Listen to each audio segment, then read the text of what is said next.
Today we will finish exercise 16A. In our previous class हमने अपनी last class में question number 1, 2, 3 दिया था। फोर्थ मैंने आपको समझा दिया था, उसमें आपको एडियंस ट्रायंगल दिए गए थे, उन दोनों को सॉल्व करेंगे तो एक्स का वैल्यू निकल के आ जाएगा, फाइंड हो जाएगा। क्वेश्चन नंबर 5 है, उसने कहा है कि the sum of opposite angle of a parallelogram is equal to 130। ये हमने एक पैरेललोग्राम बना दिया, ABC बना लिया, अपोजिट एंगल हमारे क्या हो गए A + C equal to A + C का वैल्यू ये दिया गया था, इक्वेशन नंबर 1 मान ली। हम एक चीज ऑलरेडी जानते हैं कि A और C का जो वैल्यू होता है वो इक्वल होता है, क्यों होता है? Opposite side of a parallelogram है। तो यहाँ से x x वैल्यू होगी इन दोनों की, x x है तो हमने A और C की वैल्यू हमने इक्वेशन नंबर 1 में पुट कर दी। यहाँ से x का वैल्यू आ गया हमारा 65, x का वैल्यू 65 आ गया, मतलब इसका भी 65 हो गया, इसका भी 65 हो गया।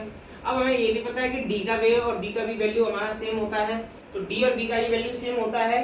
तो या फिर इन दोनों को हम उसके हिसाब से निकाल लो, या फिर ये b और a जो है हमारा, b और a हमारा कैसा है, हमारा एडियंस ट्रायंगल है, एडियंस ट्रायंगल है b और a।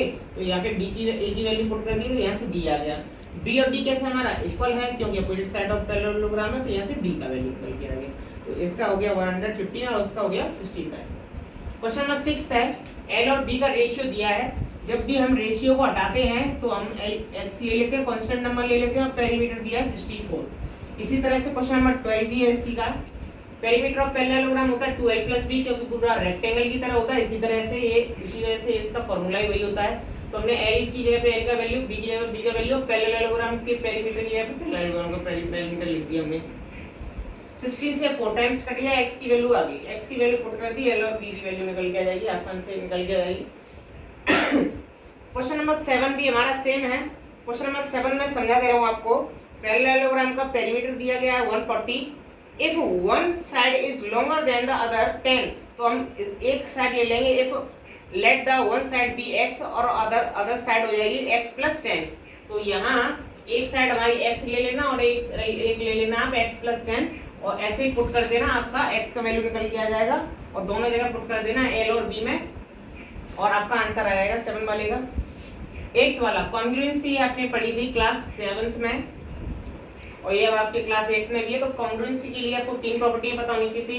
एक तो SSS होना चाहिए था, एक SAS होना चाहिए था, एक SAS होना चाहिए था, एक ASA होना चाहिए था। तो यहाँ पे एक हमें ट्रायंगल दिया गया है, पैरेललोग्राम दिया गया है। हम जानते हैं कि पैरेललोग्राम की अपोजिट साइड हमारी इक्वल होती है, ये वाली साइड हमारी इक्वल होती है इसकी, क्योंकि ये जो हमारा एक पैरेललोग्राम दिया गया है, इन आप फिगर ये रेक्टेंगल दिया गया है, सॉरी रेक्टेंगल की अपोजिट साइड हमारी इक्वल होती है, ये रेक्टेंगल दिया गया है। अब उसने बोला है क्या ये प्रूफ करना है कि BMC ये वाला ट्रायंगल और ये वाला ट्रायंगल दोनों इक्वल है, यानी दो ट्रायंगलों को इक्वल होने के लिए हमें 3 प्रॉपर्टियों की जरूरत पड़ेगी।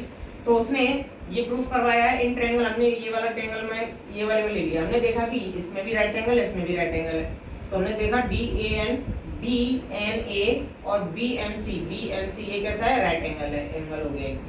AD = BC ये कैसे है, side of rectangle, side of rectangle हो गई ये हमारी, क्योंकि अपोजिट साइड हमारी इक्वल होती है। और दूसरी कंडीशंस क्या है, इस वाले ट्रायंगल की बात कर रहे हैं तो इसी वाले ट्रायंगल में लेंगे, केवल इन दोनों ट्रायंगल में लिया है हमने, तो इसी में देखेंगे।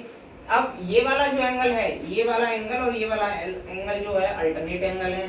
तो BMC, BCM और DAN जो है हमारे कैसे अल्टरनेट एंगल हो गए। 3 चीज हमारे बराबर हो गई, SAS हो गई भाई, SAS प्रॉपर्टी से ये हमारा कैसे हो गया, इक्वल हो गया। जब हमारे दोनों ट्रायंगल इक्वल हैं तो इसकी हमारी साइड भी बराबर होंगी, तो BM = DN हो जाएगा हमारा, क्योंकि ये हमारा दोनों ट्रायंगल कैसे इक्वल है। क्वेश्चन नंबर 10 है, एक रोम्बस दिया है, इसकी पूरी साइड एक 16 की दी है, एक 12 की दी है। तो यहाँ से पूरी 16 की होगी तो हाफ कितने की हो जाएगी, 8 की हो जाएगी, और पूरी 12 की है तो हाफ कितने की हो जाएगी, 6 की हो जाएगी। ये हमने यहाँ से कर लिया, AO का वैल्यू निकाला, AO का तो पूरा कितने का था, 16 का था, तो आधा कर दिया, उसका 8 आ गया। और BO निकालना है हमने, तो पूरा कितने का था, BD कितने की थी हमारी, 12 की थी, तो आधी हो गई। अब हम पाइथागोरस थ्योरम जानते हैं। पाइथागोरस थ्योरम क्या लगेगी, क्योंकि हमारी जो रोम्बस की जो डायगोनल है एक दूसरे को 90 डिग्री पे कट करती है, यहाँ से 90 डिग्री पे कट किया तो ये हमारा क्या हो गया, ये हमारा हाइपोटेनियस हो जाएगी, हाइपोटेनियस का इक्वल जो है सम ऑफ अदर टू साइड्स हो जाएगा, दोनों का वैल्यू पुट कर देंगे और पुट करने के बाद 100 का स्क्वायर हो जाएगा, ये हमारा कितने का स्क्वायर होता है 10 का, तो यहाँ से एक साइड की वैल्यू होगी वही चारों की हो जाएगी क्योंकि चारों साइड हमारी इक्वल होती हैं। क्वेश्चन नंबर 10 के बाद 11 है, 11 में उसने दिया है एक स्क्वायर दिया है, ये 90 डिग्री का एंगल दिया है पहले से उसने। अब यहाँ से उसको हमने प्रूफ करना है कि ये हमने उसने पूछा है कि CAD का वैल्यू निकालना है, CAD इस वाले एंगल का वैल्यू निकालना था। तो हम एक चीज जानते हैं कि ये स्क्वायर की चारों साइड जो होती है हमारी इक्वल होती हैं, तो हमने इस वाले ट्रायंगल में लिया है क्योंकि ये पूछ रहा है, इस वाले ट्रायंगल में ले लिया हमने। ये वाली जो ट्रायंगल है इसमें AD इज इक्वल टू हमारी CD की हो जाएगी, क्यों हो जाएगी क्योंकि दोनों साइड एक जैसी हैं।